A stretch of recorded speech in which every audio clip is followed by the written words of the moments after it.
ravie de vous présenter notre cursus de formation en micronutrition fonctionnelle. Alors c'est le cursus duo-pratique, cursus qui est composé de 6 modules au cours desquels nous allons étudier les différentes fonctions essentielles à la santé physique et psychique optimale de nos patients. Donc au cours des 2 premiers modules, nous étudierons les fonctions digestives, les fonctions écosystème intestinal et les fonctions détoxication. Au cours des modules 3 et 4, nous allons étudier les fonctions immuno-inflammatoires. Et au cours des modules 5 et 6, nous étudierons les fonctions métaboliques et les fonctions neuropsychiques. Alors, l'originalité de notre cursus de formation, c'est la complémentarité entre d'une part les modules d'investigation clinique fonctionnelle et d'autre part les modules d'investigation biologique fonctionnelle.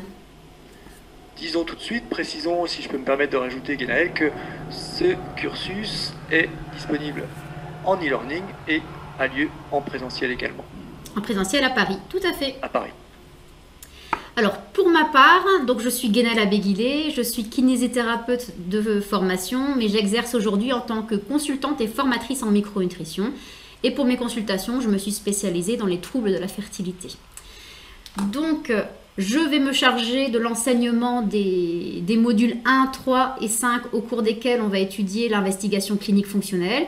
Donc dans ces modules, je vous parlerai de physiologie, mais aussi bien sûr de physiopathologie. Je vous apprendrai à mettre en évidence par un interrogatoire clinique les différentes dysfonctions de votre patient, mais aussi à comprendre les conséquences sur sa santé de ces dysfonctions et surtout à repérer, à chercher les causes entraînant cette dysfonction. Ce point est essentiel puisque la démarche fonctionnelle en micronutrition consiste non pas à prendre en charge les symptômes, mais à rechercher les causes de ces symptômes et à prendre en charge ces causes. Alors, à la fin de chacun des modules, je vais vous enseigner, on va établir ensemble un bilan. Un bilan permet d'investiguer par la clinique les dysfonctions de votre patient. Ce bilan, ce sera vraiment une véritable feuille de route qui vous permettra de structurer vos consultations, de rechercher les dysfonctions présentes chez votre patient, mais également d'établir des liens entre ces dysfonctions et de chercher des relations de causalité. Ça vous permettra aussi de comprendre l'origine des problèmes. Donc par exemple, en effet, si vous repérez chez votre patient plusieurs signes pouvant évoquer un déficit de sérotonine par exemple, et vous repérez également plusieurs signes pouvant évoquer un déficit de mélatonine, vous êtes capable de mettre en évidence le lien qui peut exister entre l'un et l'autre puisque la mélatonine est synthétisée à partir de la sérotonine. Donc oui, on pourrait recommander aux patients de prendre de la mélatonine, mais en optimisant le précurseur sérotonine, on aurait à la fois les effets de l'optimisation de la mélatonine, mais également de l'optimisation de la sérotonine. Préciser peut-être que ce n'est ici qu'un tout petit extrait d'un bilan possible et extrait du module 6, quoi. Du module 5, pardon. Oui, tout à fait, Bruno, tu as raison de le préciser. C'est vraiment une partie du bilan des fonctions neuropsychiques du patient. Hein, le bilan des fonctions neuropsychiques est beaucoup plus large et c'est qu'une partie du bilan, tout à fait. Alors du coup, effectivement, ce qu'on veut vous enseigner au sein de ce cursus duo-pratique, c'est la démarche fonctionnelle en micronutrition, celle qui vous amène à partir des symptômes du patient à essayer de comprendre quelles sont la cause des symptômes. Donc par exemple ici, un patient qui se plaint d'irritation, on sait que ça peut être un signe d'hypochloridrie, d'insuffisance d'acide chlorhydrique dans l'estomac. Ce qui m'intéresse, c'est pas juste de substituer en acide dité l'estomac, mais c'est bien sûr de comprendre pourquoi ce patient a de l'hypochloridrie. Peut-être qu'à travers les autres signes cliniques comme la prise de poids et la fatigue, je vais pouvoir mettre en évidence une hypothyroïdie. Et je ne m'arrête pas là, je m'interroge encore sur quelles sont les causes de cette hypothyroïdie. Et peut-être qu'à travers les autres signes cliniques du patient, les autres symptômes, je vais mettre en évidence une dysfonction surrénalienne, un déficit de cortisol qui peut à la fois expliquer l'hypothyroïdie qui à son tour explique l'hypochloridrie qui à son tour explique les éructations. Donc, grâce à cette démarche fonctionnelle, je me rendrai compte que ce que je dois prendre en charge, c'est la dysfonction surrénalienne, c'est le déficit de cortisol. Il faut bien dire ici, Guénaël, peut-être insister là-dessus, à quel point ça, c'est vraiment la grande spécificité de ton enseignement, qui est juste extraordinaire, il faut bien le dire. Merci Bruno, c'est très, très sympa. Et j'ai oublié de dire aussi qu'à la fin de chaque module clinique, on va présenter différents cas cliniques pour mettre en application tout ce qui aura été dit au cours de ces modules. Eh bien, donc moi je vais faire L'autre versant, donc moi je m'appelle Bruno Méret, donc je suis de formation initiale ingénieur en biochimie et à travers la micronutrition, je me suis spécialisé dans ce qu'on appelle les analyses nutritionnelles et fonctionnelles. Donc moi j'animerai donc les modules 2, 4 et 6. Bon, il faut le dire, hein, c'est déjà quelque chose de totalement exclusif, inédit. Il n'y a aucune formation de ce type aussi exhaustive sur les analyses nutritionnelles et fonctionnelles. Donc ça, c'est le premier point. Et puis pour vous présenter très succinctement un petit peu l'ensemble de ces modules de biologie, eh bien, on va dire que déjà, ça va être extrêmement complémentaire et on l'a voulu comme ça. On a travaillé ensemble avec Guénaël pour lier le module 1 au module 2, lier le module 3 au module 4. Donc il y a une complémentarité avec l'approche clinique. La biologie doit toujours se comprendre et s'interpréter au regard de la clinique. Donc ça, c'est vraiment aussi l'originalité de notre cursus. C'est que ça doit fonctionner ensemble, ça doit matcher. La deuxième chose qu'on verra beaucoup, que j'ai envie de dire à travers cette présentation succincte, c'est qu'on va mettre le focus sur certaines analyses, on va dire, de la routine de consultation.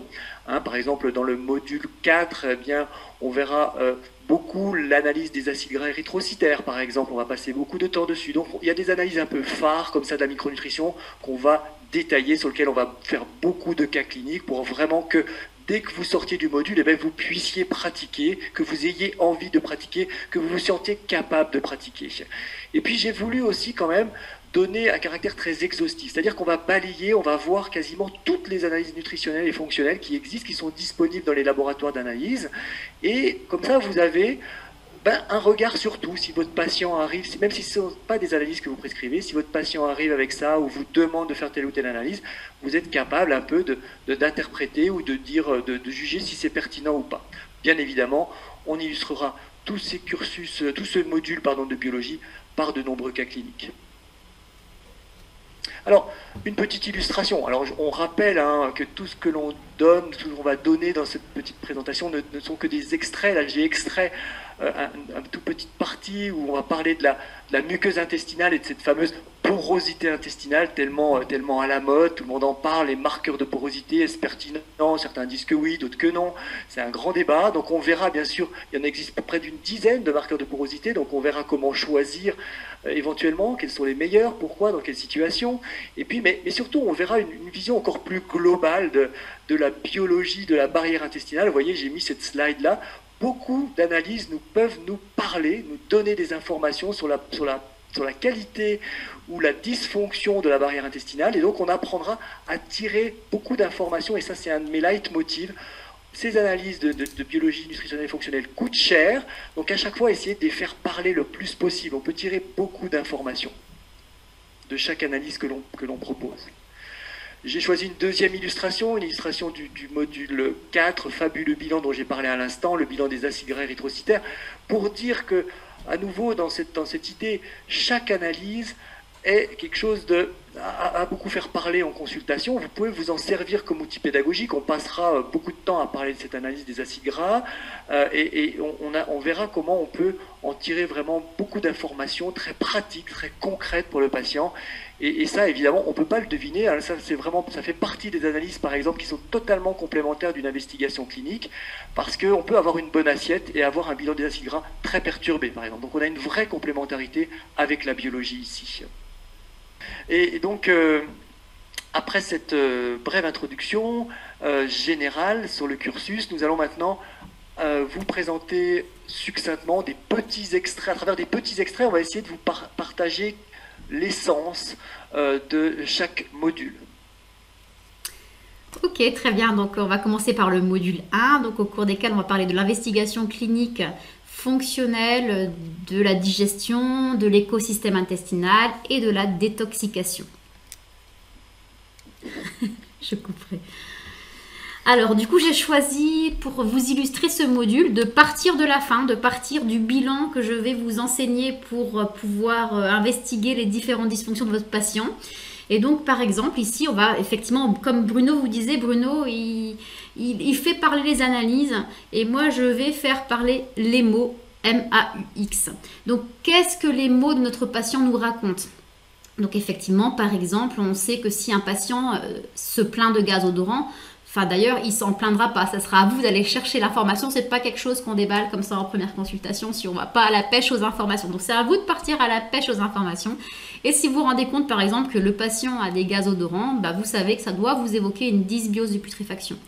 Et s'il vient vous voir parce qu'il a des tendinites à répétition, eh bien vous pourrez mettre en évidence que peut-être une des causes ou la cause, c'est ce terrain inflammatoire provoquant les tendinites, peut-être la dysbiose de putréfaction, puisqu'on sait qu'effectivement, la dysbiose de putréfaction entraîne un terrain plutôt inflammatoire. Donc, ce qui va nous intéresser par la suite, c'est de bien sûr prendre en charge cette dysbiose de putréfaction qui permettrait donc de corriger le terrain inflammatoire et probablement de faire disparaître ces tendinites si vous n'avez pas oublié autre chose. Donc, après, ce qui m'intéresse, c'est comment prendre en charge cette dysbiose de putréfaction.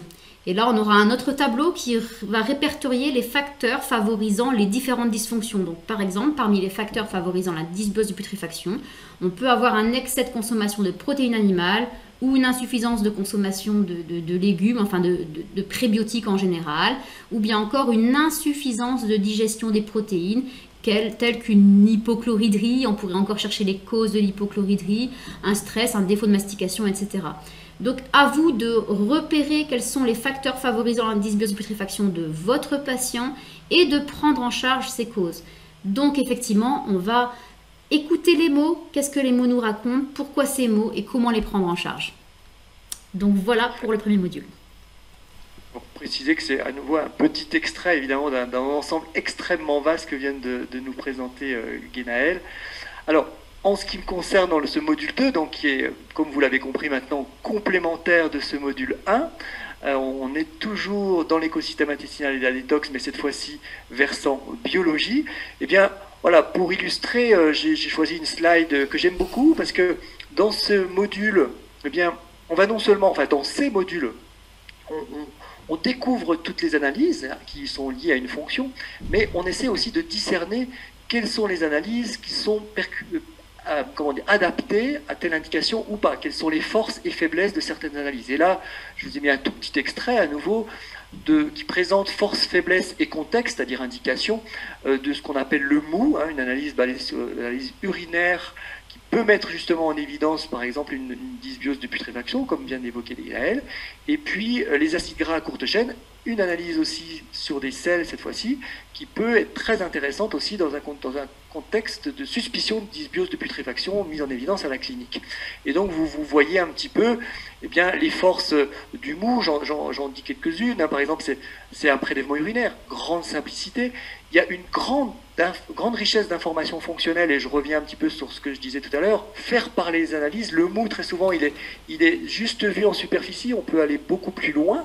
Alors par contre la faiblesse, si on peut parler de faiblesse entre guillemets, c'est qu'on est vraiment dans une vision exclusivement pathogénique, alors que justement les acides gras à courte chaîne, eh bien, vous voyez qu'on est plus dans l'exploration fonctionnelle de la santé intestinale. Ils peuvent nous parler aussi d'un intestin eubiotique, et donc c'est aussi intéressant dans ce sens-là. Et puis, par contre, c'est un prélèvement fécal, un petit peu moins simple à faire. Et puis, l'une comme l'autre, les analyses, le DMI ou le MOU est plutôt lorsqu'on a vraiment une clinique très digestive, alors que les acides gras à courte chaîne, on peut se tourner vers ça avec des cliniques extra-digestives. C'est vraiment très intéressant parce qu'il y a beaucoup d'evidence-based medicine, de science sur cette analyse des acides gras à courte chaîne. Voilà. Donc, à chaque fois, sur chaque analyse, vraiment essayer d'apporter le maximum de discernement et des critères de choix. Alors, donc de la même façon, pour le module 3, dans le module au cours desquels on va vous parler de l'investigation clinique des fonctions immuno-inflammatoires, j'ai choisi aussi de vous présenter un extrait du bilan. Bruno, la diapo. Voilà, merci. Donc, de la même façon, on va faire encore parler les mots. Par exemple, quelqu'un qui viendrait pour une problématique d'eczéma, mais il peut même venir pour une autre problématique, mais on va prendre un cas direct, là, qui vient pour une problématique d'eczéma. On se rend compte qu'il souffre également de rhume des foins. Cela va mettre en évidence l'existence d'un terrain allergique chez notre patient. Puisqu'effectivement, dans ce module, on va investiguer le terrain plutôt inflammatoire, plutôt allergique, plutôt auto-immun, ou alors un terrain plutôt de déficit immunitaire. Donc là, effectivement, l'existence d'eczéma ou de rhume des foins va plutôt nous orienter vers un terrain, bien sûr, allergique. Donc, ce qui va m'intéresser, c'est de comprendre qu'est-ce qui peut être à l'origine de ce terrain allergique, donc pourquoi ces mots, Et bien là, dans les facteurs favorisant le terrain allergique, on aura tout répertorié les différentes causes. À nous d'évaluer si ces différents facteurs sont présents ou non chez notre patient. Donc on peut imaginer 2 patients qui viendraient pour une problématique d'eczéma. L'un aurait un déséquilibre des acides gras, une histaminose et un déficit de vitamine D, ce qui pourrait être très différent d'un deuxième qui viendrait pour cette même problématique et qui aurait quant à lui un stress oxydatif, un déficit de vitamine C, et puis on va quand même prendre un point commun qui est le déficit de vitamine D qui concerne absolument tout le monde.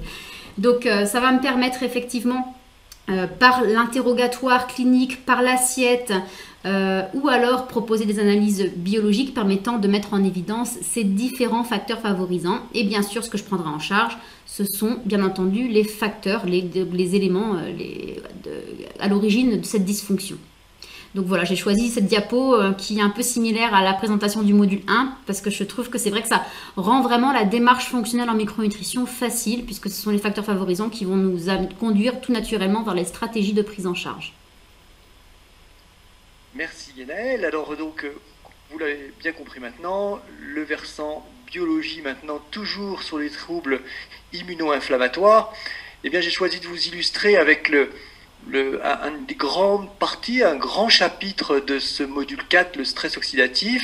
Alors, je précise au passage que, bien évidemment, toutes les analyses que j'enseigne, l'apprentissage, la compréhension de l'analyse, l'apprentissage de l'interprétation, etc., ce sont des analyses que je pratique au quotidien. Hein, ça me paraît évidemment très important de le préciser. Ce n'est pas que du savoir théorique, mais très pratique. Alors ici, j'ai mis une petite slide sur le stress oxydatif qui aurait pu être une analyse justement à la suite du cas qu'évoquait Guénaëlle d'un contexte inflammatoire. On aurait pu très bien avoir envie d'investiguer certains aspects du stress oxydatif. Alors c'est très vaste les analyses du stress oxydatif. On peut justement essayer de déjà mettre en évidence la présence d'un stress oxydatif. Il y a de nombreux marqueurs qui existent à notre disposition, mais surtout en fait en biologie fonctionnelle, dans les laboratoires, il n'en existe pas tant que ça en fait, mais on apprend à discerner lesquels sont les plus intéressants. Ensuite, on peut mettre en évidence les sources justement à l'origine du stress oxydatif. Exemple, pour continuer l'exemple de Guénaëlle, c'est par exemple l'inflammation. Donc il y a des marqueurs qu'on peut interpréter dans ce contexte.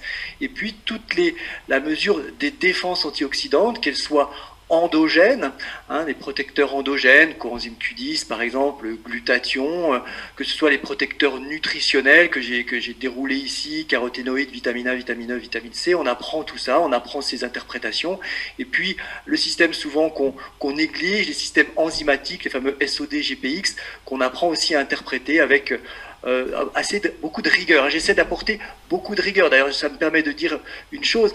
Quand une analyse est très critiquée, SOD, GPX en fait partie, c'est-à-dire que c'est pas que c'est pas fiable, mais c'est qu'il y a des critiques sur certaines analyses de biologie nutritionnelle et fonctionnelle.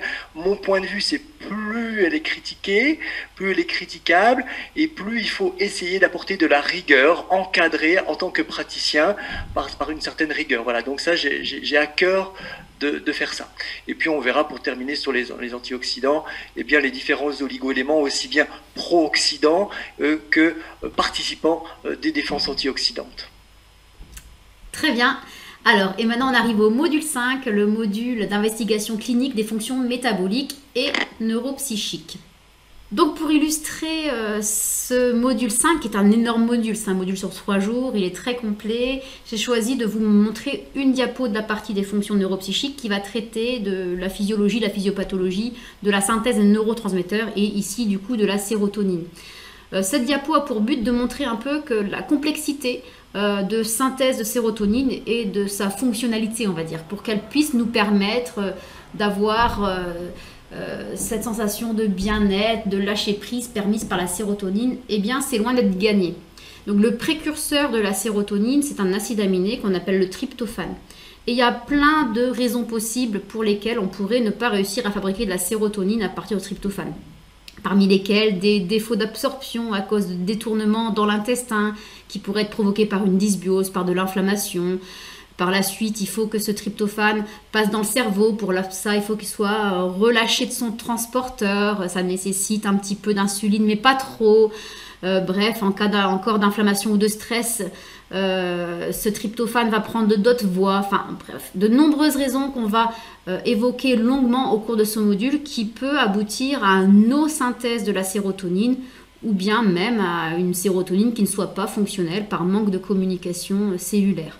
Donc on verra de façon détaillée tout ce parcours du combattant, toutes ces voies de détournement du tryptophane qui empêcheraient d'aboutir à la synthèse de cette sérotonine essentielle au bien-être psychique. Extraordinaire. Alors, d'ailleurs, je pourrais presque rester sur cette slide en disant combien le module 6 va être très complémentaire, parce que vous pouvez voir que inflammation, alors qunurénine justement, ce qu'on appelle la neuroinflammation, évidemment les micronutriments, les acides gras, il y a beaucoup de choses en fait vont être repris aussi, discutés, évoqués dans le module 6. Alors ensuite on pourra succinctement illustrer le module 6 à travers un des aspects qui nous occupe quand même un certain temps, il faut bien le dire, dans ce module 6, c'est la biologie du stress. Alors c'est très très important, hein, vous savez que les consultations, nos consultations, eh bien, on doit investiguer cet axe. C'est sans doute pour ça que Guénaël y passe autant de temps à travers le module 5. C'est un axe extrêmement important, le stress en général, mais neuropsychique de manière plus globale encore. Et donc, on va s'attacher à des analyses assez faciles à réaliser. Ce sont des analyses salivaires, sauf la mélatonine, là, qui est une analyse urinaire, qui est très différent de ce qu'on fait en médical. Vous savez qu'on peut doser le cortisol, soit dans les urines de 24 heures, par exemple, soit dans le sang. Là, on est en salivaire, donc analyse très pratique pour le patient et sur lequel on peut tirer énormément d'informations, que ce soit du cortisol matinal, du cortisol du soir. On va vraiment investiguer les biorhythmes à travers ces analyses et on va pouvoir repérer les phases ici dans le tableau que vous voyez, eh bien, entre phase d'alarme, phase de résistance et phase de burn-out. Vous voyez que j'ai découpé un petit peu les phases de résistance en plusieurs sous-phases, on va dire. Eh bien, essayer d'être assez précis dans l'état de stress, dans l'état des surrénales du patient et dans l'état aussi de sa sécrétion de mélatonine. Tous ces marqueurs vont nous permettre de mieux connaître, on va dire, un certain aspect de l'état psychique du patient à partir de ces hormones surrénaliennes et de la mélatonine. Voilà un petit exemple du module 6. Super, merci beaucoup Bruno. Donc je voulais rebondir sur cette diapo parce que c'est vrai que autant on verra plein de choses dans le module d'investigation clinique et autant la biologie va nous révéler de nombreuses choses parfois insoupçonnables par la clinique et ça va vraiment préciser notre protocole de prise en charge de manière vraiment très adaptée, très individualisée. On va peut-être changer de plante, moi ça m'arrive très souvent, ou de micronutriments, ça m'arrive très souvent, avant de recevoir ce bilan, de recommander quelque chose à un patient. Et quand je reçois ce bilan, je lui dis « Ah bah mince, je vous avais recommandé ça, ce qui est pas mal, mais cette plante ou ce micronutriment ou telle heure de la journée, vous allez faire ceci, cela. » Et ça augmente vraiment, vraiment de façon très importante, je trouve, les résultats de la prise en charge. Voilà, c'est tout ce que je voulais rajouter. Grande valeur ajoutée. Merci Guénaël, merci. Et donc, en conclusion, eh bien, sachez qu'on a voulu cette petite vidéo assez courte, donc évidemment on a donné, comme on l'a répété, des petits extraits pour vous mettre l'eau à la bouche, hein, pour vous donner envie de découvrir, de faire ce cursus. Mais évidemment, si vous voulez avoir beaucoup plus d'informations sur le programme complet, eh bien, on vous invite à retrouver notre site sur lequel vous trouvez le programme complet de chaque module. On vous rappelle que c'est un cursus en présentiel à Paris et en e-learning aussi. Voilà, alors peut-être on précise aussi qu'à la fin de la formation, quand vous pouvez intégrer un groupe Facebook, si vous êtes sur Facebook, pour avoir un suivi, pouvoir poser toutes les questions que vous voulez, poster des cas cliniques qui vous posent problème, etc. Et donc, Guénaël et moi-même intervenons sur ce groupe et les autres participants aussi. C'est un groupe de nos élèves, du coup très riche, très, très intéressant. Voilà. Alors, petite parenthèse aussi, on peut... vous avez sur ce site aussi une foire aux questions sur laquelle vous pouvez trouver beaucoup de réponses à nombreuses questions que vous avez sans doute. Et puis, vous pouvez nous contacter avec un formulaire contact si vous voulez, si vous avez des questions en plus. Voilà, je précise juste une chose parce que tu as dit qu'on pouvait rejoindre le groupe post-formation, le groupe Facebook, le groupe d'échange à la fin de la formation. Mais non, c'est dès le début. Dès que vous êtes inscrit à une formation, même à un seul module, vous pouvez intégrer directement ce groupe. Écoutez, merci Guénaël du coup. Merci Bruno et puis merci à vous tous pour votre écoute. Au revoir. Au revoir.